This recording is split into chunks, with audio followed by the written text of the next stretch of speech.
우리가 취해야 될 것은 이 빠른 세월을 간다고 하는 그 먼 뒷자치에서 바라만 보고 있는 것이 아니라 끊임없이 다가오고 있는 하나님의 그 시간, 하나님의 소중한 시간, 그 시간을 어찌하면 소중하고 가치 있게 보낼까? 그것이 얼마나 귀한지를 모르겠습니다. 오늘 하루도 여러분의 모든 마음이 옥토에 뿌려진 그러한 씨앗이 되어서 삶의 열매가 있고 환경의 열매가 있고 인생의 열매가 있는 하루가 되기를 바랍니다. 예수님께서 비유의 의미를 말씀하시면서 이제 다시 하나둘씩 구체적으로 풀어서 말씀하십니다. 그것이 바로 이 길가에 뿌려진 그러한 씨에 대해서 말씀을 전해주고 있습니다. 많은 사람이 말씀을 듣지만 그 말씀에 해석된 것만 그 말씀에 집중하다 보면 나에게 주어지는 말씀을 깨닫지 못할 때가 있습니다. 이해가 되지 않는 것은 주석을 찾고 그리고 해설을 찾고 그것이 굉장히 중요합니다. 잘못된 해석일 수도 있으니까. 그렇지만 늘 거기에만 의존한다면 정말 하나님이 나에게 주시는 그 말씀을 미처 발견하지 못할 때가 있다는 것입니다. 그래서 제가 큐티를 할 때에도 본인이 큐티할 수 있는 스스로의 능력을 길러야 한다. 책에 의존하다 보면 책이 주어지는 것만 늘 따라가고 정말 나에게 주어지는 말씀이 무엇인가를 미처 깨닫지 못할 때가 많다는 것입니다. 동일하게 오늘 이 시간에도 하나님께서 전해지지만 여러 각도로 여러분에게 말씀이 부딪힐 겁니다.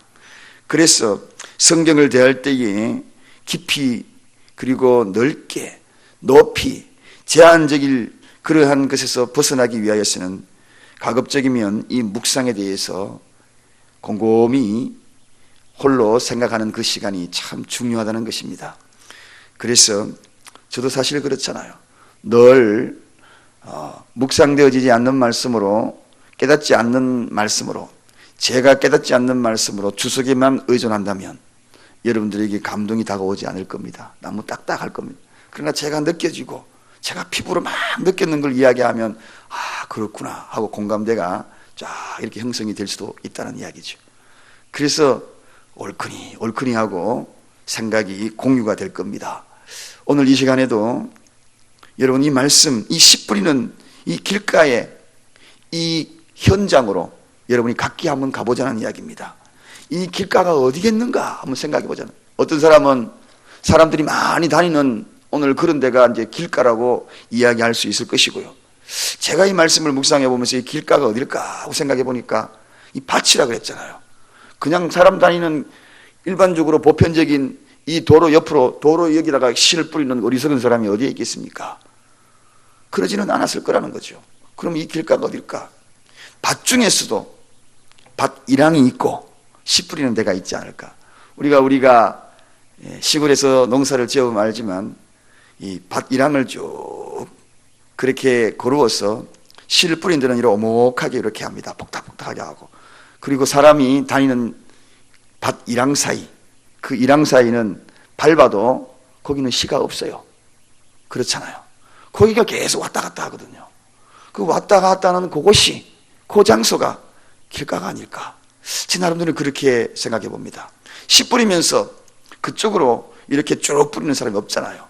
밭이랑 이래가지고 씨를 뿌릴 때는 오목하게 쌓아놓은 그곳으로 씨를 뿌리거든요. 그렇습니다, 여러분.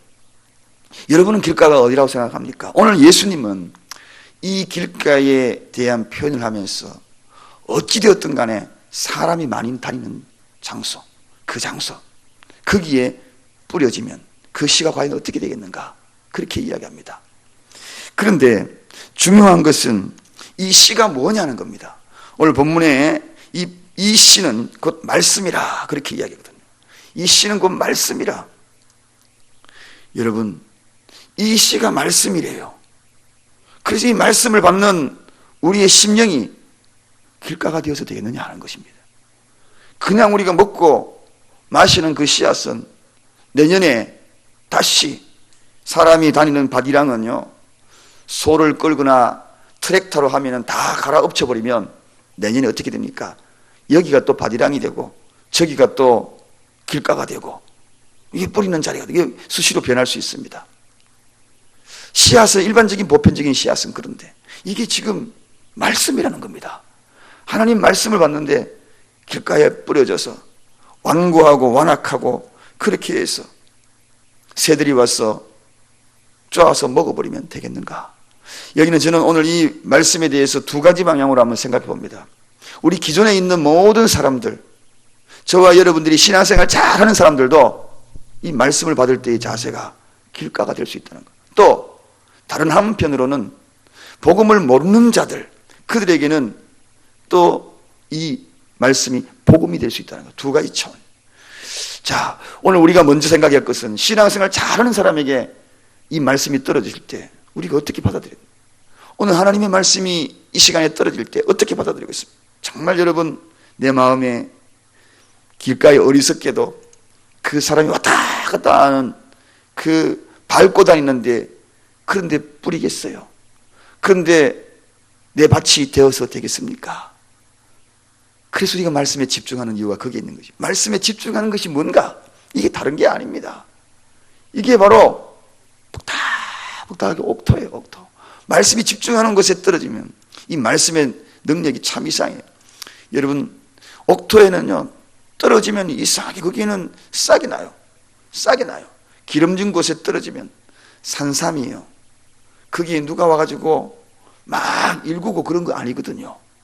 그런데 산에 어느 날 휙 바람이 타고 산삼 씨앗이 떨어지면 그 자체가 산삼밭이 되는 거예요. 이상해요. 이게 말씀의 능력입니다. 여러분, 이게 말씀의 능력이에요. 오늘 내 심령을 너무 완고해요. 요즘 너무 완악해요. 사람들의 심령이 너무 딱딱해요. 늘 밟고 다녀요. 이 밟고 다닌다는 의미, 이 의미는 사람들이 밟고 다닌다. 오늘 성경에 그렇게 이야기하잖아요. 사람 중심이라는 이야기입니다. 말씀이 사람 중심이 되어서는 안 된다는 겁니다. 오늘 이 시간에 하나님 중심으로 받아들이길 바랍니다. 늘 사람만 왔다 갔다 하는, 결과적으로 교회가 하나님 중심으로 왔을 때 옥토가 되는 것이지, 사람 중심으로 오게 되면 늘 밟고 다니잖아요. 밟고 다니잖아요. 그 밟고 다니는데 쉐뜨져 보세요. 어떻게 되겠어요? 사단이 늘 공격해가지고, 오늘 본문에도 그렇게 나오잖아요. 사단이 적시 와가지고 먹어버려요. 하나님 말씀에 귀를 기울이기 바랍니다. 교회에 와서 제일 귀를 기울여야 될 것은 하나님 말씀. 다른 사람이 와가지고 막 이야기해가지고 예배 전에 금방 여러분이 마음을 상하게 할 때 있어요. 그래서 저는 가급적이면 예배 30분 전에는 사람들과 또 성도님들하고 별로 상대하고 안 하기 위해서 늘 강요상에 와서 말씀에 묵상하든가 기도합니다. 말씀 전에 제가 이야기 들어보면 사람들의 이야기가 머릿속에 딱 들어와 보면 오늘 이 시간에 여러분 말씀 전해버린 이 사람의 이야기가 되어버리고, 그러다 보면 사단이 와가지고 쪼아버리버려. 굉장히 중요하거든. 왜 우리가 먼저 와가지고 하나님 앞에 기도합니까? 왜 먼저 교회 와서 기도합니까? 그동안에 사람의 이야기 들었던 것, 그 세상적인 상황에서, 직장에서 사람 이야기 듣고, 가정에서 사람 이야기 듣고, 친구들 이야기, 이게 머릿속에 가득 차가지고 그 예배 드리면 그때는 그게요, 길가밭이에요. 사람의 잡음들이 얼마나 많이, 구둣발 소리 들리고 돈 벌러 가는 소리 들리고요, 시장 가는 소리 들리고, 거기 다 사람 가는 이야기 아닙니까? 길가가 어떤 소리, 어떤 장소, 계속. 그래서 사람 다니는 그러한 것들을 정리하기 위하여서 조금 일찍 와서 예배 자리에 앉아서 이제 하나님 말씀에 귀를 기울입니다 하고 이 마음을 가져야 돼요. 집중하는 마음을 가져야 돼요. 그래야지 하나님 말씀이 쏙쏙 들어오죠. 여러분, 그래서 오늘 이 새벽에 오신 여러분, 주일날 빨리 오라고 이야기하면 늦게 오는 분들이 시험 들까 싶었어. 그럼 나 교회 안 갈래. 뭐 이 교회만 교회인가? 그렇게 할까 싶었어. 어느 날 갑자기 여러분 배너를, 조그마한 그런 배너를 설치해서 입구에 보셨죠? 하나님이 기다리십니다 하고 제가 거기 붙여놨잖아요. 하나님이 기다리십니다. 조금 더 좀 배려하고 싶어서 그런 거예요. 그렇지만 알고 보면 하나님도 기다리시지만 나를 위해서 그렇습니다. 와가지고 사람들 들었던 이야기들, 얼마나 신경질 나는 이야기 많이 들었어요. 한 주 동안 살아가면서 여러분 별의별 이야기 다 들었잖아요. 그러니 그게 길가한 거죠. 그게 길가한 거죠. 오늘 말씀을 묵상하니까 그게 길가한 거예요. 다른 데가 아니고. 자, 그렇습니다. 이게 기존에 우리가 신앙생활하면서 성도들의 모습, 그래서 길가 같은 마음이 되어서는 안 된다. 오늘 이 시간에도 말씀 듣는 순간에 세상 것인 거, 걱정, 근심, 염려, 그런 거 많이 밟고 다녔던 거, 그 속에 가득하고 듣지 않기를 주님의 이름으로 축원드립니다. 그래서 그래야 들어오죠. 그 다음에 제가 복음적인 차원에서 이야기합니다. 안 믿는 사람들도 이 길가 밭이 있습니다. 여러분, 그런데 중요한 것은 안 믿는 사람들인데, 오늘 여기에는 그 안 믿는 사람들이 길가라고 그래가지고 씨를 안 뿌리나요? 아니죠. 길가 같은 심령이라도 우리가 해야 될 일이 뭡니까? 오늘 여기에는 반드시 여기 뿌리는 자가 있다는 겁니다. 여기 14절에 뿌리는 자는 말씀을 뿌리는 것이다. 그렇게 합니다. 뿌리는 자가, 우리가 먼저 말씀을 받은 우리가 이 차원을 달리하여서 아까하고 좀 다르게 생각합니다. 이제는 안 믿는 자들에게는 길가라고 해서 우리가 안 뿌리면 됩니까? 뿌려야죠. 뿌려야지. 길가도 뿌려야 합니다. 가시밭길이라도 안 뿌려야 됩니까? 사람 상대해 보면요, 별의별 사람이 다 있어요. 진짜 별의별 사람. 야, 어떻게 저런 생각을 하고 이 세상에 살아갈까? 어떤 데는 너무 황당할 때가 있습니다. 여러분, 그런 분 종종 만나죠. 정말 이상하다, 저 사람. 야, 마음이 딱딱해도 저렇게 딱딱할 수 있을까? 그런 사람 길가예요. 사실 알고 보면 그 사람들이 왜 그리 됐을까? 세상 사람들이 많이 오고 갔잖아요. 그 오고 간 것 때문에 상처받은 거예요. 상처받은 거예요. 사람들이 많이 짓밟힌 거예요. 이 사람에게 짓밟히고 저 사람에게 짓밟히고, 그래가지고 길가가 된 겁니다. 그렇다고 해서 우리가 그 사람들에게 당신은 자기가 없으니까 실 안 뿌릴래, 그러면 안 되는 거죠. 그 길가도 그래도 희망을 걸고, 그리고 언젠가는 제가 그랬잖아요. 봄날이 되면 농부가 트랙터를 몰고 와가지고 밭이랑이라 그랬잖아요. 밭이랑도 거기에도 또 쫙 지나가면 그게 또 뒤바뀌더라고요. 그런 사람 많이 봤어요. 제가 김익두 목사님 같은 경우 깡패 아닙니까? 완전히 길가예요. 말 한마디 하면 욕밖에 안 나오는 사람이에요. 그런데 그 사람도, 그분도 유명한 목사님이 되잖아요. 한번 뒤집어지면 그래 되거든요. 그런 경우 많아요. 야산이 맨들맨들해. 근데 어느 날 보니까 거기 산을 개발해가지고요, 거기에 또 밭을 만들고 산 개간을 해가지고 밭을 만들고, 화전민들 많이 보잖아요. 바뀝니다. 그래서 길가라도 우리가 포기하면 안 돼요. 길가 같은 마음이라도 언젠가는 새들이 또 쪼아먹고, 그래도 또다시 봄이 되면 그 길가도 옥토가 되겠지. 이게 바로 복음, 씨를 뿌리는 자의 자세입니다. 그래서 오늘 본문에도 그렇게 뿌리는 자는 말씀을 뿌리는 자라, 그렇게. 제가 설교를 전하면서도 처음 오는 사람들이나 어떻게 손에 이끌려 와가지고 억지로 교회 오는 사람도 있어요. 다 교회 온다고 해가지고 다 옥토밭이 되어 온 것은 아니거든요. 억지로 앉아가지고 그냥 딴 생각하고 있어도. 그렇다고 해서 제가 복음을 안 전하느냐? 아닙니다. 교회 내에서도 길가가 있고, 가시밭길이 있고 다 있는 거예요.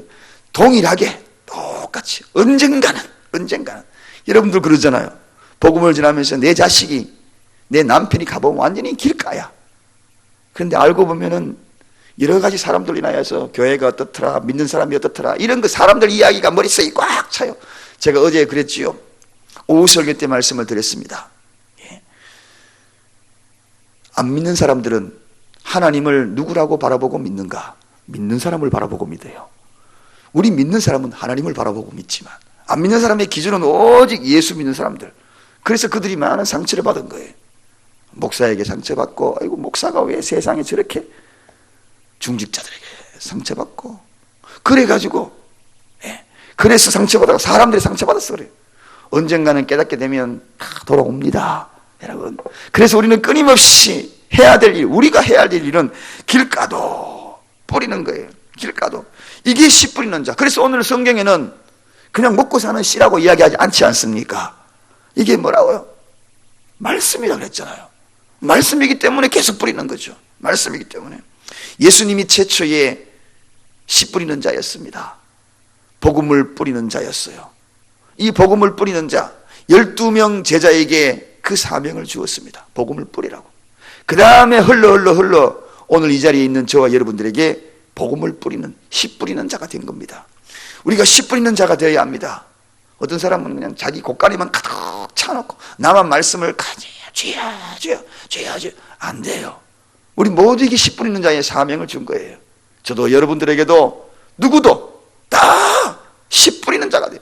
처마 밑에 옥수수 대롱대롱 내년에 뿌려야 될 씨다라고 달아놓고 1년이 돼도 2년 되고 나중에 그 씨앗 어떻게 됩니까? 말라 비틀어지는 겁니다. 그래서 우물도 계속 파내야 샘물이 나오는 거예요. 또 젖소도 계속 짜내야지 그 젖이 썩지 않아요. 상하지 않아요. 복음도 마찬가지예요. 내가 늘 간직하고 가만히 있죠. 잘 될 것 같죠. 갈수록 고갈납니다. 갈수록 떨어집니다. 씨앗이 메말라 버리면 얻을 거 아무것도 없어요. 결국은 시간이 흘러 지나가게 되면 나중에 나도 씨가 없어서 먹을 것이 없어 버리는 겁니다. 그러므로 우리는 뿌려야 되네. 파종해가지고 또 그걸 결실하고 뿌리고 넉넉하게 자꾸 내 곳간 노력해야 됩니다. 할렐루야. 사랑의 프로포즈 남의 일처럼 듣지 마시고 눈을 들고 기도하다 보면은 저 사람이구나. 저 사람이는 우리 사역자들도 다 한 사람씩 다 하라 그랬어요. 다 누구든지 간에 제 아내에게도 지금 제 아내도 부진 노래하고 있더라고요. 누구요? 이거 씨를 뿌려야 된다. 여러분 때를 얻든지 못 얻든지 간에 열매가 있든지 없든지 간에 제가 길가라 그랬잖아요. 열매가 없어도 좋아요. 우리는 뿌리는 사명이 있는 겁니다. 열매 없어도 좋아요. 길까지만 계속 뿌려야 되는 것은 뿌리는 자가 누구냐는 것입니다. 저와 여러분이기 때문에 우리는 뿌리는 자로 불러줬지 먼저 뿌리는 자로 불러준 겁니다. 그래서 사랑의 프로포즈 한번 뿌려보십시다. 이번 주간 동안에 여러분의 마음을 다시 전합시다. 기도하겠습니다. 하나님 아버지 감사합니다. 복음의 씨를